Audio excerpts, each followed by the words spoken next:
I just want to talk a little bit about this year's session. Obviously, we're facing a deficit, just like the vast majority of states across the country. Last year, we thought we put our fiscal house in order, made some tough decisions with some cuts and some increase in revenues, and thought we were pretty much well positioned coming into this year. And then the national recession takes place. And I'll just give you a flavor for what the General Assembly has to deal with over the next 90 days. Our general fund budget, where all the money comes in from the income tax and the sales tax and the lottery and the corporate income tax, it's about $14 billion. $5.4 billion of that $14 billion goes directly to county governments for education, K through 12 education. It goes directly into the systems. Not only is that an investment we believe is important, but it's also mandated by the Maryland State Constitution that we fund an adequate and equitable education. We had to do that because of a court order that came out of Baltimore City that said we were not doing it. So the education funding is something that's directed by our Constitution, basically by the courts of the state of Maryland. But we think that's been well invested because we ended up being ranked #1 in the country in K-12 education. On two areas in particular, one in early childhood development and the other in college preparedness. And if we're going to be prepared for college, we want a good university system, I see. Rick Kerwin is in there, and he's the chancellor. We have a good university system. We have an excellent system. And under this administration, we've tried to reduce tuition so those working middle-class families can afford to attend our Maryland university system. Also playing an important role, as the President of the Senate said, is our community colleges. There's 120,000 Marylanders that go to community colleges throughout the state. There's about 100,000 that go to our four-year university system. We have a very good relationship there. You go to a community college, you get a B average after 2 years, you get automatic admittance into any one of our four-year universities. We pride ourselves on an educated workforce. You as the Chamber of Commerce pride yourself on having access to an educated workforce. So I think it's very important that we keep our investment in that area.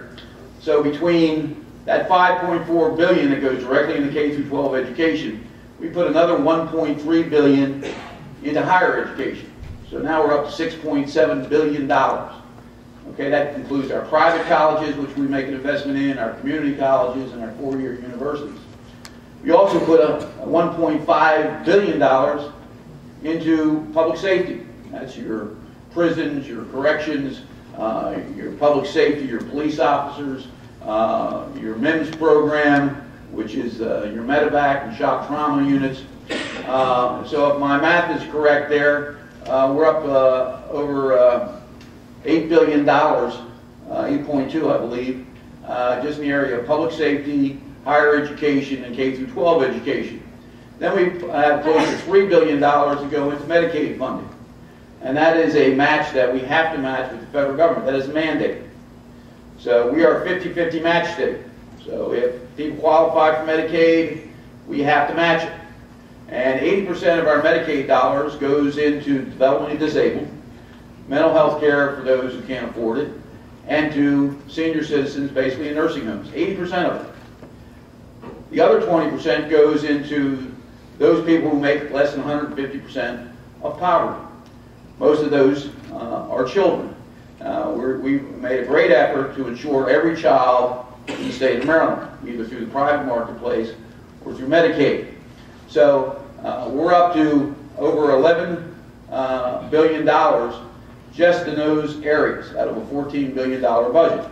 Then we have the issues of pensions, retirement payments. We pay $700 million a year to cover the pensions of every teacher in the state of Maryland, $700 million. And that's growing at an exponential rate. So as we come into here and have to make those cuts, they're tough decisions. You know, we have some tough times. We did get a budget yesterday. I was disappointed in the budget, to be honest with you, because we didn't really solve the problem. We kind of kicked the can down the road. And eventually it's going to catch up with us. It already has caught up with us, actually. And we haven't done anything substantial to change that. That's going to end up hurting you in the long run. It's going to hurt the business climate in the state of Maryland, and it's going to threaten our priorities.